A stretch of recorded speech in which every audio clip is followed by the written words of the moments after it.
Nursing घोटाले पर आरोप प्रत्यारोप के बीच मध्य प्रदेश विधानसभा के इतिहास में पहली बार किसी ध्यानाकर्षण प्रस्ताव पर 4 घंटे चर्चा चली। मध्य प्रदेश विधानसभा मानसून सत्र। भोपाल। नर्सिंग घोटाले पर विधानसभा में मंगलवार को विपक्ष ने सरकार के मंत्री विश्वास सारंग पर तीखे आरोप लगाए। 6 घंटे चले सदन में पहली बार किसी ध्यानाकर्षण प्रस्ताव पर स्थगन प्रस्ताव की तरह चर्चा हुई जो 4 घंटे तक चली। नेता प्रतिपक्ष उमंग सिंघार ने नैतिकता के आधार पर विश्वास सारंग का इस्तीफा मांगा ताकि वे जांच प्रभावित न कर सकें, लेकिन सारंग ने इस्तीफा से साफ इनकार कर दिया।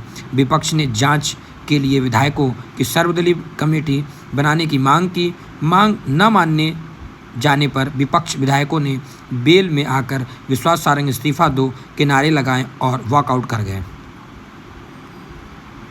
विपक्ष।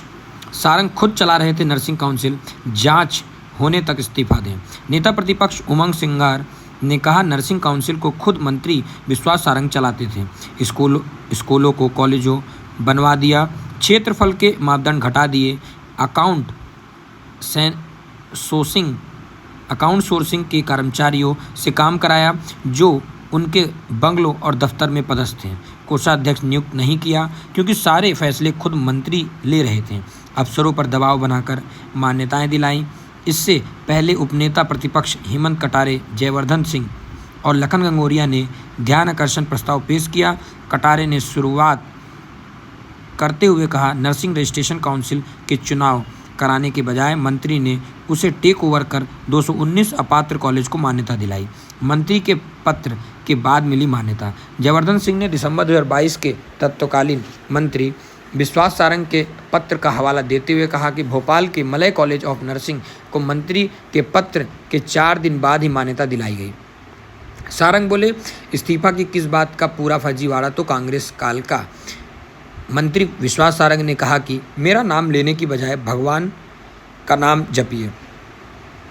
मुझ पर 219 कॉलेजों की मान्यता का आरोप लगा रहे हैं। कांग्रेस की सरकार में तो 2 महीनों में ही नर्सिंग कॉलेजों की संख्या 353 से बढ़ाकर 448 कर दी थी। 10 लाख की बैंक गारंटी देकर किराए के भवन में कॉलेज चलाने का नियम कांग्रेस कार्यकाल में बना। कांग्रेस के समय निरीक्षण नहीं होता था। हमारी सरकार ने मान्यता से पहले निरीक्षण प्रक्रिया शुरू कराई। कॉलेजों की जियो टैगिंग की, फैकल्टी की डुप्लीकेसी पर 19 कॉलेजों पर 2-2 लाख जुर्माना लगाया, जबकि 2020 में सरकार गिरने के दिन भी तब की मंत्री विजय लक्ष्मी साधो मान्यता बांट रही थी। पत्र तो बच्चों की परीक्षा के लिए था। जयवर्धन जिस पत्र का हवाला दे रहे थे वो मान्यता के लिए नहीं बल्कि बच्चों की परीक्षा के लिए विश्वविद्यालय से सम्मता दिलाने के लिए था। मलय कॉलेज को मान्यता 2018-19 में सुनीता रिजू ने दी थी। डिप्टी सीएम की क्लीन चिट नैतिकता के आधार पर दोषी नहीं ठहरा सकते।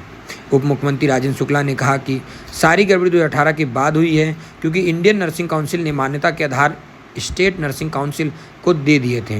उप मुख्यमंत्री ने माना कि गड़बड़ी हुई है, भ्रष्टाचार भी हुआ है, जिसकी जांच हाई कोर्ट के आदेश पर सीबीआई कर रही है। कोर्ट के आदेश पर सरकार ने 66 अपात्र कॉलेजों को बंद कराया गया। इसमें 39 की मान्यता 2019-20 में दी गई। तब प्रदेश में कांग्रेस की सरकार थी। जिन अफसरों ने कॉलेजों की गलत रिपोर्ट दी थी उनकी जांच के लिए हाई कोर्ट ने रिटायर्ड जज की अध्यक्षता में 3 सदस्यीय कमेटी बनाई है। सरकार कॉलेज की मान्यता प्रक्रिया सुधारने पूरी तरह गंभीर है।